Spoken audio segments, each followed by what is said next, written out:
মেরিল্যান্ডের একটি হাই স্কুলে ফুটবল খেলা চলাকালীন বন্দুকধারীর গুলিতে এক ব্যক্তি নিহত হয়েছেন। এই ঘটনায় ৫ বছরের একটি শিশু আহত হয়েছে বলে জানিয়েছে পুলিশ।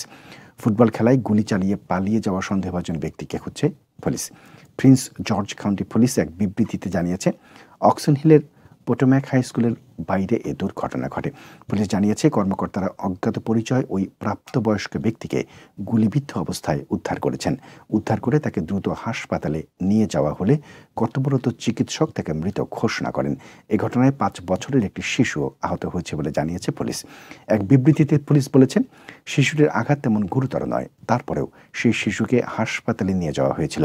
পুলিশ জানিয়েছে, খেলা চলাকালীন তর্কাতর্কির জেরে এই গোলাগুলির ঘটনা ঘটেছে। এ নিয়ে তদন্ত অব্যাহত আছে।